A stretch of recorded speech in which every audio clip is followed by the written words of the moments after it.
All right, Facebook. Sorry, guys, we got started a little bit late here. My fault. I had some technical difficulties. It seems like I'm always saying technical difficulties. Well, Facebook had a little bit of an issue today. People are having a hard time getting on live. And, of course, I started my video a couple minutes ago, but I didn't make it public to everyone. We just had it on a private test, so boo on me. But here we go. We are going to bring on my guest, which I'm very fortunate to have for a second time. She is Accredited Family Mediator, a CPA, a CA, CEO of Simple Solutions Mediation, Inc., and she's also co-author in the upcoming book, 365 Empowering Stories. You can't afford the luxury of a negative thought. Please help me welcome Miss Neelam Dhall. Today we're going to be talking about personal finances and why your children should learn about how money works young. I'm going to say as young as possible. Neelam, thanks for coming on again. This is actually my pleasure. the second time today, third time in total. But yeah, here we go. So we're live. We actually have we're live to the public, so people can now see us and hear us. So thank you again for coming on. Yeah. So my pleasure. We're going to backtrack. Thanks for having me. Awesome.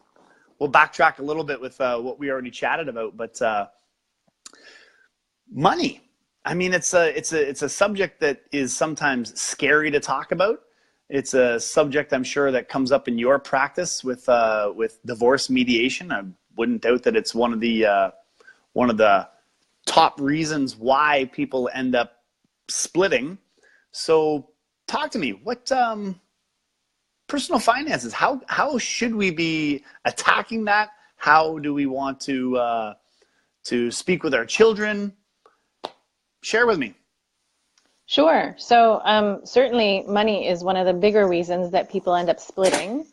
And unfortunately, what I see more often than not is one spouse took control of the finances and the other spouse did other things in the marriage. But the problem with that is now one spouse is left at a real disadvantage because they have no idea what's going on, what kind of money is coming in, what money is going out, what the assets might be, what the debt might be. And it can be a real shock. And here you are in the middle of this divorce, which is already hard enough to deal with. And then suddenly you're left with the surprise of maybe the finances are not in the order you expected them to be because you just trusted the other person to take care of it.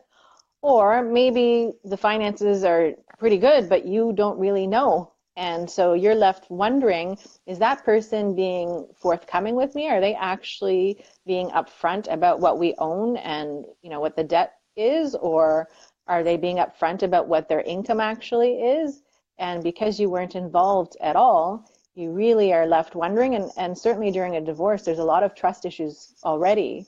So that doesn't help, right? And it's really unfortunate because, divorcing or not divorcing, it's really important for both of you to understand what the financial picture is in your family. And, sometimes or oftentimes a financial professional can really help you. And again, that's whether you're divorcing or you're not divorcing, going to a financial professional, talking about what your goals are, what's your long-term plan or vision for yourself and your short-term vision, and how should you get there? And that financial professional can really sit down and put together a plan for you and, adjust and tweak it as you need it to be. And sometimes when you're having that tension with your partner about you spend too much or, I'm the saver and you're the spender, maybe that other person who is just a third party and not involved in the emotional stuff can actually get through to that person that's sort of bothering you. Maybe that will save you from divorce, frankly, right? Because now they've sort of toned down the tension by coming up with a plan that you can both live with. So I would certainly say try to get that financial advice before you end up in that situation where you're divorcing. Definitely. But even then, once you are divorcing, that's another reason to talk to a financial professional. One is to understand where you sit with your finances currently as you're about to divorce, but then helping you move forward in your, after divorce life, and again, setting up a brand new vision. Where do you want to be and how are we going to get you there so that you do get back on your feet and you're comfortable and you are able to live the life that you want. Right. I like that. Talking about transparency and just understanding what's happening in the home with money. Do you think that people talk enough about that prior to getting married? Because I mean, we fall in love, we have this, this passion, we just want to get together and start this life. But I find that people don't sit down with their future spouse and talk about, what is our vision for the future? Where do we want to be? What are your dreams and goals? How do we want to handle money? Do you think that people talk about that upfront enough prior to getting into that relationship? I think that's a huge issue. In fact, a million years ago, before I got married, we had to take that course. There was like that 2-day course, depending on your religion, that you had to take before you got married. And I was shocked at the amount of people that, never mind just money, all kinds of issues they didn't discuss before going into the marriage. You really need to know that person inside out. You need to know whether you have the same vision for the kind of life you want, financially, emotionally, kids, how many kids, no kids, yes kids. If you're not having those discussions before, you're really going to have some problems after you get married. And yeah, certainly financially, that's an issue. Like, some people have a big vision for the way they want their life to be and what kind of lifestyle they want to lead. And you really ought to make sure that that person you're marrying has the same vision. Because if they don't, that's a disaster waiting to happen. Yeah, definitely. Definitely. And I don't know, but it seems like that happens way more often than not, where you get to learn the person once you're already in the relationship. And even that honeymoon period of where you're dating, you're rarely talking about the future and what your real goals are. I think sometimes we're scared that we're going to turn somebody off who we kind of are attracted to by sharing with them what we want in our life. Absolutely. I don't want to sound selfish, but then again, like if this is going to be your life partner, you should be on the same page, right? Because if you're not on the same page, then maybe that's not the right person for you. As much as you might be afraid that, they walk away, better to walk away before getting married, and then it gets complicated, and then there are children. Better to make sure that's the right person first. Yep. Well, we come together as two individuals, hopefully, to make one that is more powerful than just the two separate parts, right? So if it doesn't get better when we come together, maybe we didn't plan properly to start with. That's right. Communication is key. No matter what stage of life you're in, no matter who you're with, it's huge. And, teaching your kids how to communicate, whether it's about money or anything else, is really important. I was lucky to be raised in this family where we talked about everything, and even the finances, right? And my dad's an accountant as well. He's retired now, many years. But so numbers was just sort of there all the time. And so we were comfortable with money. We were taught a discipline at an early age about watching what we spend and not, just spending on luxuries all the time and such. And so it's just second nature, but not everybody is that lucky to be raised in that kind of an environment. Right. And so for some people, it just doesn't come naturally at all. And some people just didn't learn the discipline along the way. And so that can pose problems, particularly when you get married and maybe one of you does have the discipline and one of you doesn't have the discipline. Very true. Definitely something to watch out for. Very true. It's something that I'm working with my kids on all the time. They're saying, "Hey, Dad, I need a credit card, Dad." My oldest is 13, right? But they see those great little cards that you just get to tap on this machine and you walk away with your purchase. I find that it's so genius from the banks, but it's dangerous. That the credit card was incredible when it came out. The debit card, even more powerful. Now we can just tap our card and not really think about our purchases. And boy, oh boy, when you're a young, impressionable person like my kids, I need to teach them about the power of money and how that little card there is a blessing, but it can also be a curse if you don't understand what you're doing and how often you're spending money without consciously thinking about it. Absolutely. So just that card, there's no like real tangible value. It's just this piece of plastic, and you don't really get what the impact of it is. So one of my tips that I tell, clients or friends or whomever, we're talking about kids and how we teach them the value of money. So what I did with my kids was I took them to the bank and I had them each get a bank card, Hmm. and they each were involved in the paperwork and getting their name on this bank account, which is joint with myself. So, until they're 18.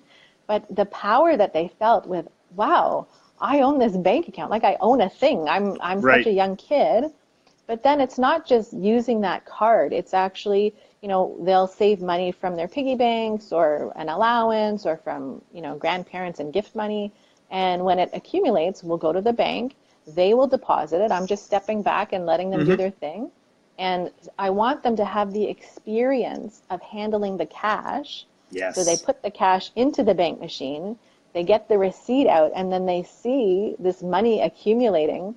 And it's so cute to watch their eyes light up because after a while they realize this stuff adds up. Like, wow, Yeah. I have so much money. Actually, I was doing a Facebook Live earlier today and I was talking about an experience I had with my older son. So he wanted Jordans, and he's been wanting these for a couple of years.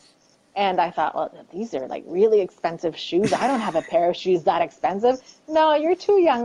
No, I don't think that that's a wise choice for you at this moment because, first of all, you need to save some money. And second of all, there's a thing called wants and a thing called needs, right? Yes. And you want to make sure that your needs are taken care of. Those are, necessities of life, right? Food, shelter, etc. But wanting Jordans, you have a perfectly good pair of shoes. You have a few pairs of shoes actually. So you don't really need those Jordans. So fast forward, it was just recently, actually, a few weeks ago. He's still looking at these Jordans, and every time we have to go to Champs or some sports store, Mom, can we just look at those Jordans?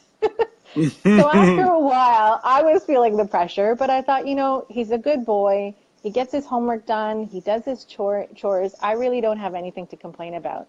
Right. So, you know what? This is going to be a life lesson. I said, okay, his name is Kieran. Kieran, you're going to pay for half of the Jordans if you have enough money in your bank account. Of course, I know he had enough money, right? So I Yep. said, let's go check your bank balance and see what you have. So the eyes light up again. He's like, oh, Mom, I have more than enough. I have more than enough. I said, okay, so you're going to pay half. I'm going to pay half. So we go to the store. I let him use his debit card. And then he looks at the balance after the fact to see, oh, I still have money left because he knows that I would never let him empty his bank account. We always talk about there must be savings. You must never empty the bank account. You need to think, you have to have a budget. What am I willing to spend? And what do I want left over? Right. So he knew that he would have enough money left over that, okay, that was fine with Mom's rules. But what have I taught him? I've taught him now there's a thing called budgeting. We need to think through that. I've Right. taught him that there's a consequence when I buy something. Well, first you're going to get the big smile with these great, fantastic shoes, but then you're going to see that your bank account went down. So what do you True. need to fix that? You need to continue to save some more so that the next luxury item that you want, you can afford. Exactly. Yeah, so Yep. it's just a constant dialogue with them. And nothing's their fault. They don't know unless you teach them. And Exactly. Yep. unfortunately, I don't find they really teach this kind of stuff in school. No, So it's up to us as parents to teach them. I totally agree. Yeah, it's one of the areas that I struggle keeping my lips shut when it comes to why we don't teach more financial education in school. And we could have a whole other conversation on schools and how, they're still teaching 100-year-old information, and it's a new day and age. And Yeah, I don't I get it either. Like I mean, I know leading up to my finance degree, I had to take calculus. Well, ask me when I ever used calculus in my right, job. right, Never. right. But money management every day. Yep. Absolutely, they should be teaching it, but they don't. And so we have to take it upon ourselves to make sure we're raising responsible children, responsible in all areas of life, but certainly financial management is a big one, right? You want Definitely. to, I mean, and the house prices these days, I worry, like, how are our children going to be able to afford to buy their own home? Well, it starts by teaching them how to deal with money, right? How to save. Absolutely. Yeah. And all the other avenues that are out there to acquire money. I mean, we hear all the time about people being able to start businesses without using their own money, by knowing how to, talk to the banks, how to get investors involved, all that kind of stuff. I know that's a little bit heavy for kids, but just to know that there's a process, there is a way that you can get everything that you need if you ask the right questions and know the right people and avenues. And I guess you just don't know what you don't know. So if you've never been exposed, how do you know if you've never been exposed or mom and dad didn't teach you? Well, that's it. And it's even just planting the seed.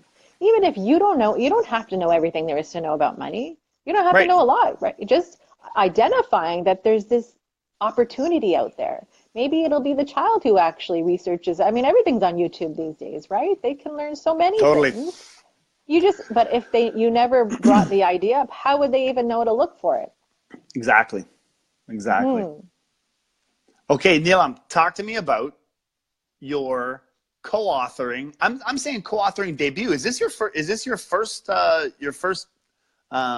book that you're writing? It is. 365 empowering stories. You can't afford the luxury of a negative thought. I love it. So funny how that worked out, right? The universe just brings you things at the right time. So I was at one of Randy Goodman's events, maybe last year, I think, or the year before.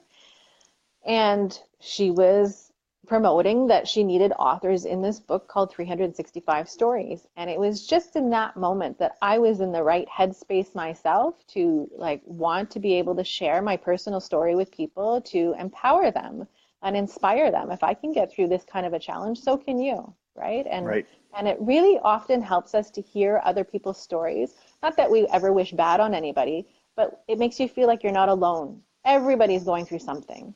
And sometimes you can find something that's parallel in your story and somebody else's, and it just gives you hope because you see that they got through it. Right. So, it was right moment, right place at the right time, and I thought, yeah, I'm ready for that. Was it scary putting your story out there?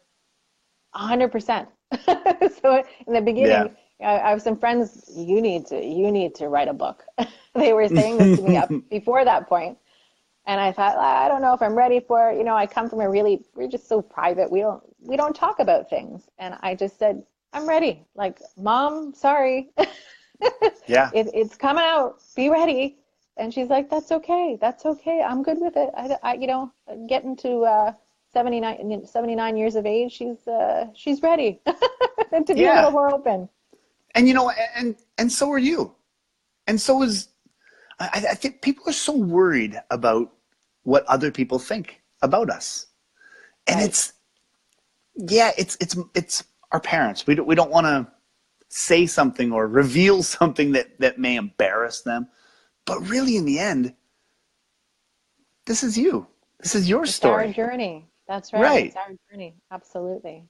Yeah. And it's almost like I try to think about the disservice that you would do by not sharing your story. Because someone 100%. Is going to read this, and even if everything isn't parallel to your life, they might pick up that one little thing that will have them make a decision that could change their life. Have them go talk to someone, right? That's right. And, maybe you just turned somebody's life around by sharing that. Maybe you inspired them to take some step that they could help themselves. And maybe they wouldn't have been able to do that if you didn't sort of tweak that thought in their mind because you shared your story. Right. Yeah, absolutely. And you just don't know. I mean, an author puts a book out. There's no feedback list of saying, hey, these are the people that bought your book and these are the ways that you've changed their life. It just happens. So good for you. I'm proud of you. It's awesome. Oh, thanks. Yeah, it's tough to to get out there and pour your heart out and share your story. Not everybody is ready, and not everybody is willing, but when you do it, it's got to feel pretty, it's got to feel, well, I don't want to keep using the word empowering, but it's got to feel pretty empowering for yourself. It's got to feel like a weight is lifted off your shoulders just putting pen to paper. Am I right? It's cathartic, right? I actually, had some boohoo tears when I was writing it. It's a Right. difficult story, but it's just like, my shoulders feel so light, right? I got Yeah. it out, and it doesn't have to be a secret. Things don't have to be secrets. There's nothing wrong with people. Everybody goes through challenges in life, everyone. And there's nothing wrong with Definitely. you because you went through something. In fact, it makes you stronger. And, you got out on the other side, and so can other people. And again, maybe by hearing your story, it empowers them to feel a little bit stronger and take the next step that they knew that they needed to take, but they just needed something. They just needed Right. some encouragement of something. And Exactly. they read your story and they go, okay, I can do this. Yep. I will get out of bed again today. I will Yeah. go speak to that person. I will. Yeah. Yeah. Yeah, It's absolutely. it's interesting knowing that you are changing lives without really even knowing it. I mean, it's like even with what we're doing here, we don't know who's watching. We don't know that somebody could be sitting on their couch right now on their cell phone having spousal problems. And one thing that you've said might make that change for them, right? They may realize, wait a minute, I need to be more open. I need to speak with my spouse, or I need to talk to somebody else. And this little chat that we're having could be the thing that saves them. Just like your story in the book could be that one thing that makes the change in someone's life, right? So it's And we just it's really the reason I went into mediation, right? Like I've lived it from the bottom of the barrel up to the top. right, Just, I didn't know about mediation when I started my divorce, and we unfortunately, had some lawyers that didn't have our best interests in mind, and they dragged us through that court battle, and it was awful. It was so awful.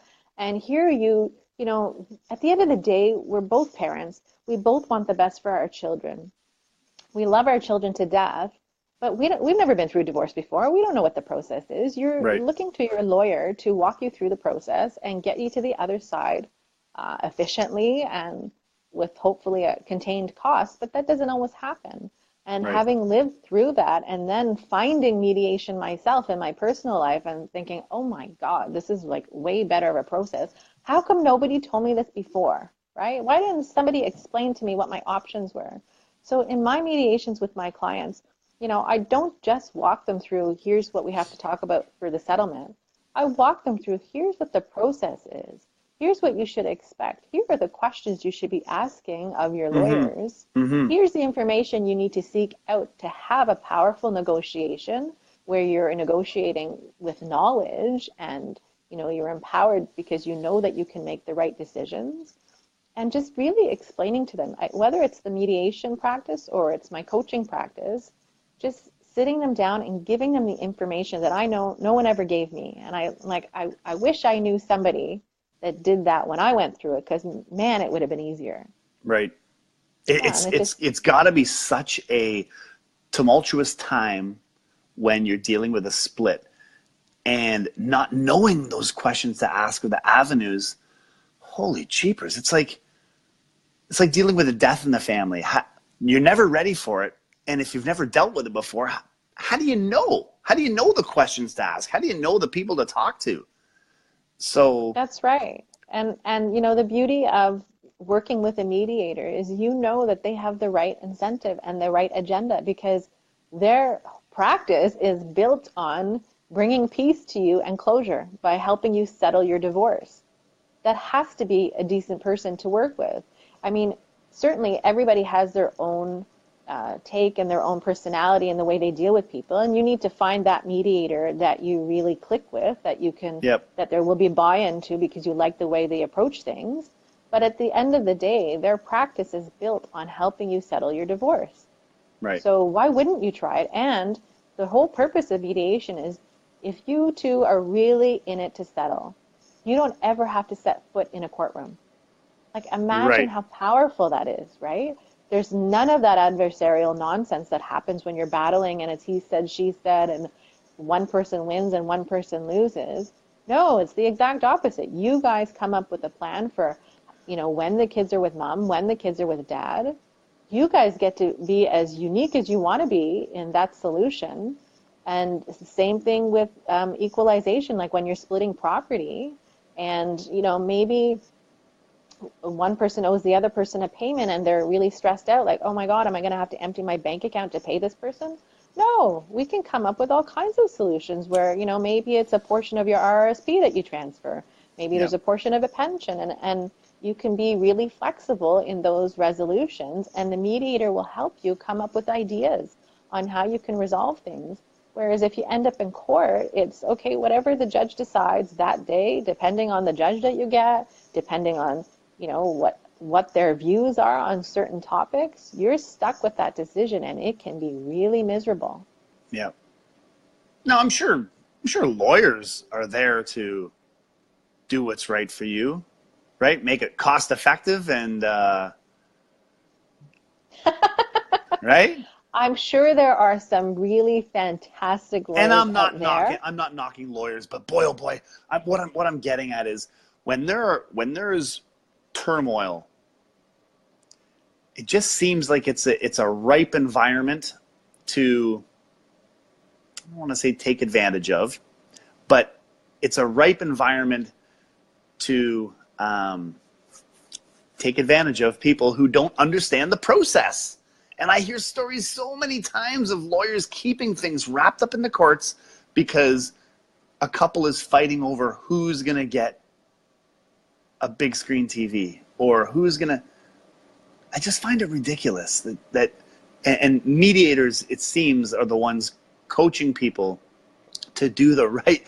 Gordon, you're right. I was just thinking that the sharks are circling. That's exactly what I was thinking. No, you can't, but I can. But, mediators are there to keep things in perspective so that, do you not want what's best for the kids? Or if there's children involved, right? Two people fighting and one trying to get one up on the other, I just find that's taking away from you being the best parent that you can be. If I'm going to divorce my wife, why do I want to beat her down to the point where she can't be the best mom she can be? They're still my kids. I want them to have an awesome mom. You got it. That's exactly right. And that's also where the divorce coaching comes in handy, because sometimes, particularly when you first split up, emotions are so high, understandably, right? Everybody's mad, pissed, sad, all of it, all wrapped up in one. Yep. And you end up using your lawyer as your therapist, just because that's the professional that you happen to be dealing with. Right. And they're happy to listen, but boy, that's not going to get you anywhere in your actual divorce. So when you have a divorce coach, they're there to listen to you at a much cheaper rate, I might add, but they're also like putting some rational thought into your brain and saying, listen, those are the emotions that are talking right now, but where's the end game going to get you? Where do you want to get here? And how are we going to get there if you're using those emotions to address your spouse? You're not going to get very far.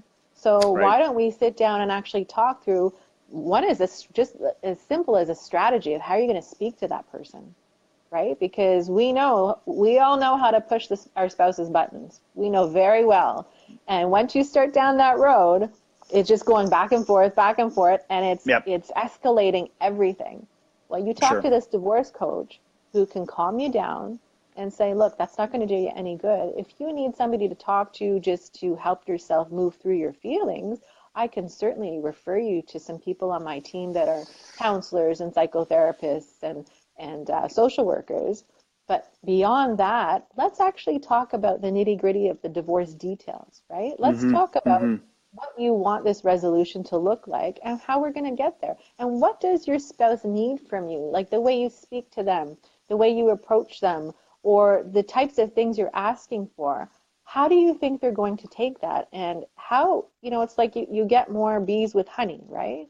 Totally. Just having somebody that's objective and they're not stuck in the emotion, so they can talk you through it calmly and really get you in the right mind frame to deal with your spouse in a way that's just going to make the conversation that much more constructive. Right, right. So on the 27th, you're in Vaughan, Coach's Corner, Coach Neelam, and what is the what exactly are you coaching on? Are you coaching on the mediation, or is there a money component to your coaching as well? So because I have the benefit of being a CPA, CA, there's absolutely a money component if you need that, right? It's Yep. whatever the person needs, and everybody is different. So it's one of two things. One is it's setting up a game plan of how we're going to get you through the divorce, and again, what professionals you need in place. What are the things to think through when you need to talk to a lawyer? What do you need to ask the lawyer? What do you need to know that you don't know, right? Right. So helping you get through all of that. There's also coaching that you can do to actually coach somebody so they know what to expect and what to do in mediation. So I can't I see. mediate Yeah. and be your coach if I'm coaching just one of you. But if the two of you actually agree, I can be the coach for both of you as well as your mediator. Only if the Right. two of you agree and it's completely transparent and everybody's on the same page, right? Right. Right. Right. Otherwise, it's I'm either your coach or I'm your mediator. I see. And so on the 27th, I'd say, come armed with lots of paper and a pen and, write down questions before you even get there, right? Because you'll have a sense of some of the things you need to know, or you're confused about something and you want information. So bring those questions. And then, I'll probably fill your head with a few more questions that you want to ask about. And we'll talk about your individual story because everybody's story is different. And it's Right. really, we just go in the direction that specific person needs to go because everybody has different circumstances. And then certainly, some of my clients really find it handy. We talk about budgeting because, you're about to start a brand new life. If you're the Right. person that's paying support, suddenly your disposable income is decreasing and you need to figure out how you're going to live, right? Where are you going to go? Does it make sense to sell the house? Does it make sense for me to buy out the share from my spouse, like their share of the home? Does it make sense for them to buy me out? Does it make sense that I have to do something with my assets? What do I need to do? Like, it's really helpful to have that financial person sort of steer you in the right direction. And then, if you're the person who is like your partner's buying you out of the home, suddenly you're coming into a bunch of money, which is great. And you need to figure out what to do with that money. You're not going to waste it away. You have a brand new life you're starting. So it's really great to be able to talk to a financial person who can give you some ideas of what you should do with that money. And, if you really have some investments that you have to figure out what to do with, then I would put you in touch with financial planners that I have on my team that can be Right. with you for the long run. I was just going to say, having those people on your team when this process happens is probably huge. I'm sure you see after divorce people not thinking clearly with their money right away. Like, let's go on a vacation and just blow off some steam. And I can't say that I wouldn't say that going on a vacation and, feeling alive after this process isn't therapeutic. But I'm sure you don't want to also just start blowing the bank because that isn't going to help you in your future. It isn't going to help your dependents. And I'm sure it could put you in a more tumultuous situation if you end up draining the funds after going through this huge emotional upheaval. Well, absolutely. And I think people need to have information on the fact that, when you split up, it really is almost doubling the costs of the kids, right? Because now there's two different homes, right? You've got clothes over here, you've got clothes over there, you've got maybe there's a laptop here and there's a laptop there and, this, that, and the other thing. There's all kinds of expenses. So even having somebody to let you know what to expect and, Right. how your lifestyle might change and, are you going to need to somehow bump up your income, or are you going to be okay? Are there things that you're spending your money on now that we could sort of reduce so that you don't feel the pinch as badly? And, when it's coming from a person like me, I've lived it, right? I've Yep. been there. And I had to start all over. I know the pain of starting all over, but look at us now. We're in a brand new house. Kids and I are loving it here. We're going on vacations, and my kids have yet to experience any change. In fact, I think their lifestyle has improved since we got divorced. Well, That's how did great. I do that? It's financial discipline. So just Right. having that person holding your hand and walking you through, it can be done, right? You just need the right help beside you. That's it. Yeah. I think people sometimes are so worried that it can't be done. And speaking to someone like yourself, knowing your story, and folks like you who have, you know, been in the fire and come out the other side stronger, that's awesome. That's what people need. So if anyone's watching this, or if you know people who are going through this, get a hold of us. Message here. You can see links. Neelam, please post some links below for For your coaching sure. sessions as well, so that people can get a hold of you. It's Absolutely. you Yeah, I know, mean, I just don't want people to do it alone, right? I know I felt so isolated, in the moment. I didn't really know that many people going through it when I went through it. right. Now, unfortunately, it's even more common. But don't do it alone. Like, there's so much out there. There's support out there for all kinds of, different facets of divorce, and the different things that you go through and you feel. Don't do it alone. Don't Yeah. don't let yourself be down. It happens. Life And don't be happens. embarrassed. Yeah. Yeah, Like absolutely. Like, life the old happens. There are circumstances that you can't always control. And you did your best. Nobody goes into a marriage thinking they're going to get divorced. We all want, the white picket fence and to live a happy life, but sometimes it doesn't work out that way. And you have to do your best to pick up the pieces and move forward in a positive way and really be there for your kids. That's Really right. be there for your kids. That's the most important thing. So if I, as a mediator or a divorce coach, can get you through that settlement as fast as possible so you can just get back to being there for your kids, why wouldn't you do it, right? Whether me or somebody else, why wouldn't you get the Exactly. help that you need so that you can move forward and leave the past behind you and build new happy memories? And you know what? For those people where you have to get divorced, it's just the right thing to do. You will see all of a sudden this peace comes in your life. Like, I I don't want to say like make it sound so negative about what happened with me, but I'm telling you, when it was just the kids and I in the home, my goodness, was there a sense of peace. The Right. smiles on our faces, you know, Jeez. it just sometimes that is the best answer. Right. I think I said last time when we spoke, I had heard a quote, and it was to the effect that children would rather be from a broken home than living in one. So if there's that tension and that just that horrible feeling inside the home, maybe you're better apart.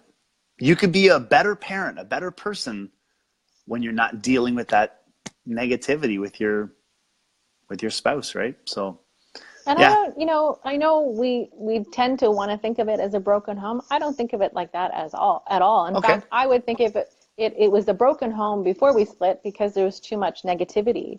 Now it's two happy homes, Yes, I like that. right? I You like have that. two happy, and like, Absolutely.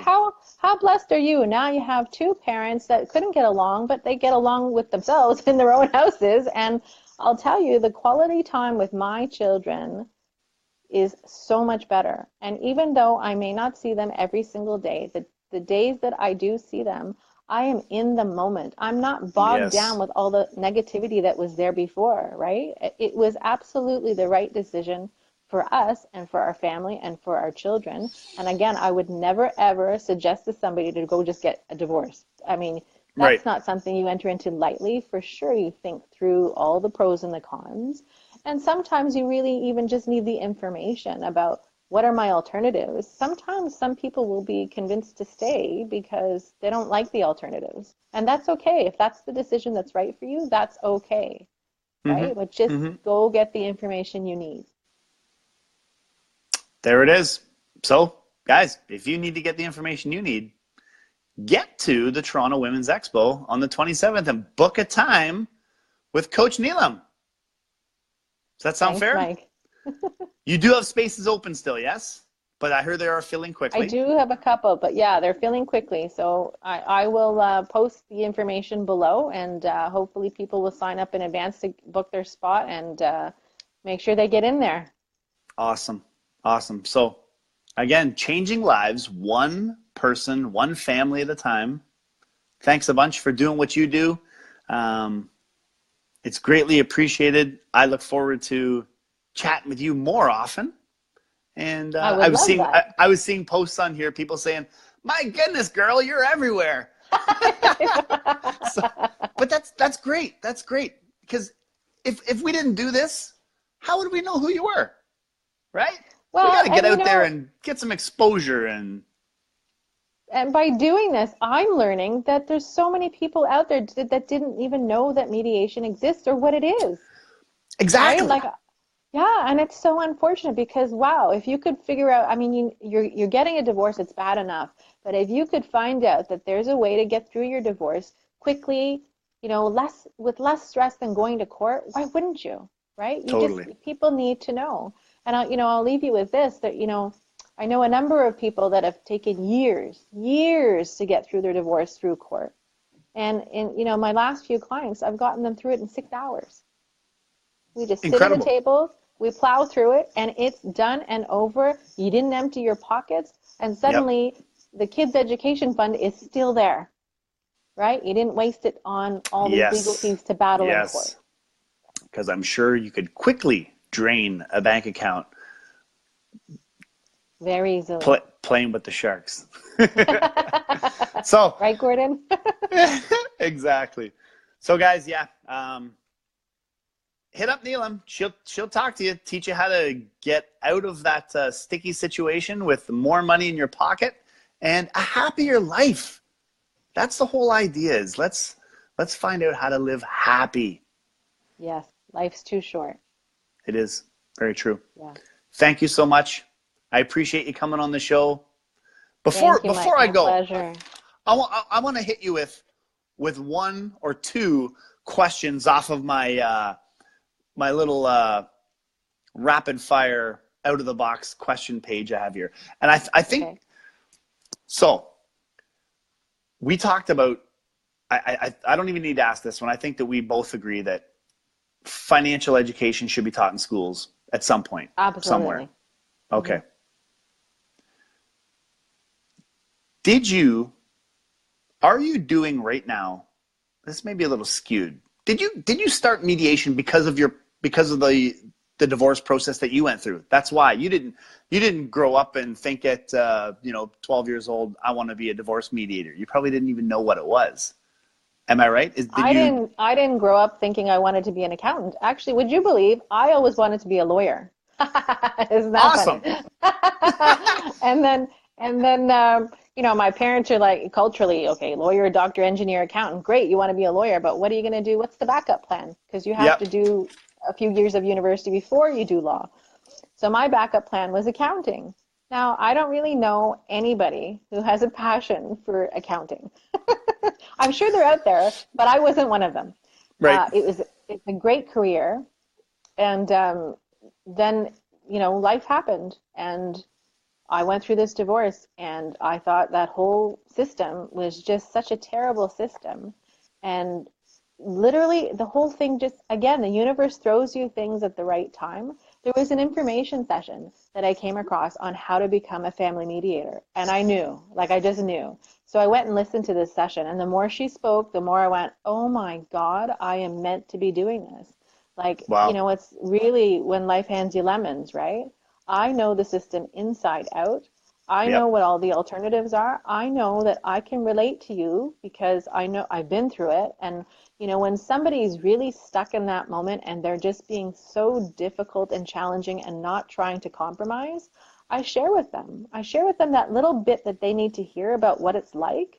If they don't what is your best alternative here, right? If you're not willing to negotiate and you're not willing to bend or budge at all, what's your alternative? If you go to court, here's what the judge is likely to rule. Is that what you want? Or would you rather come up with your own resolution that you can live with, that someone's not shoving down your throat, right? And have some say in it, yeah. Yeah, and sometimes people just need to hear reality, right? They just need to hear, and because you've been through it, there's buy-in there because you know you've lived it. You're not just pulling this out of thin air. You're really telling them genuinely what happens. So yeah, did I picture myself as a family mediator? Of course not. I didn't know what that was. I didn't know what that was when I first started my own divorce. But the universe brought me here, and I can tell you, it is what I'm meant to be doing. It is so rewarding for me to be able to help other people get through it in a positive way and get back to what's the most important thing, is raising their kids to be happy, productive souls.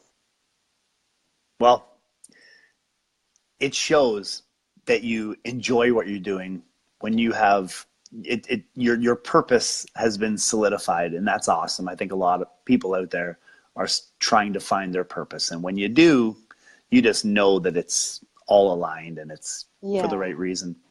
Okay, what's one thing on your bucket list?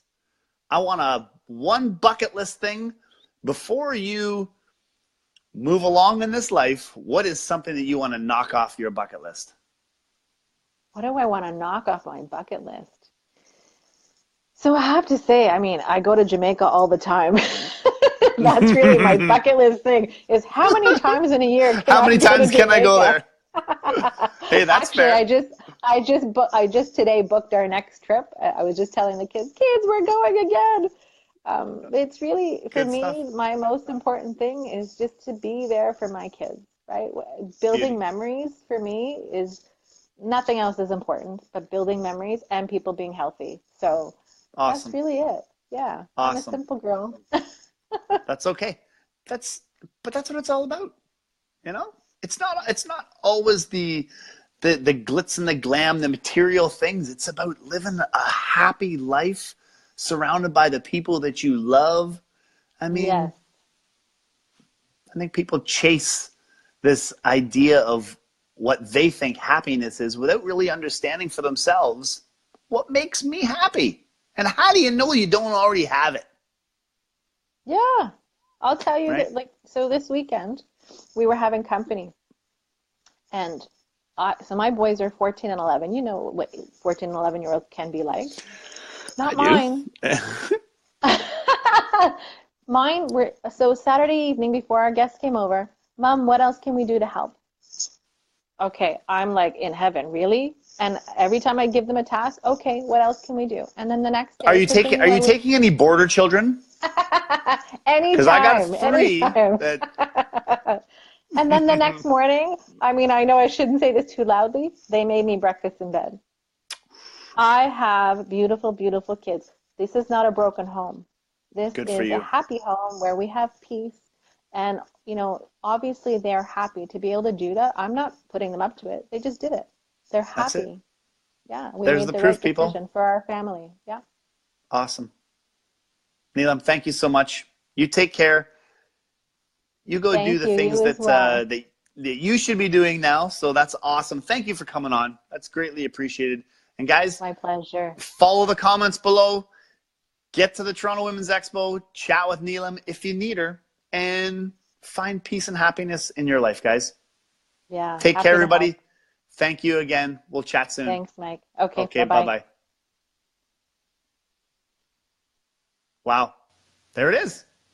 So Neelam Dhall, coach in the Coach's Corner at Toronto Women's Expo, March 27th. You got to be there. She's not the only coach. There's a whole host of people there who can help you find answers to, find inspiration in your life, push your business to the next level, your personal life, your relationships, all of it. You just got to be there. Follow the link. I posted one at the start of this video for free tickets.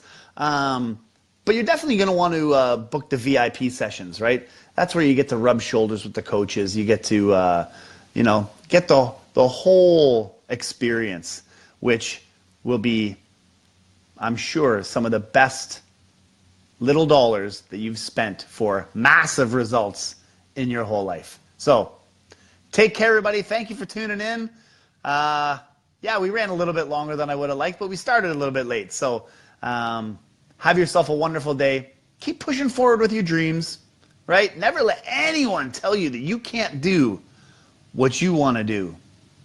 And when you find that thing, like Neelam said, when the universe shows you opportunity and you're willing to take that thing and grasp it and run with it, just pour your heart into it. Get that white hot burning desire in your heart and don't let anyone steal your dreams. All right? This was Mind, Body, Bank Account. So keep the mind open, your body strong, and your bank account growing. Until we see you next time, guys, take care. Have a great day.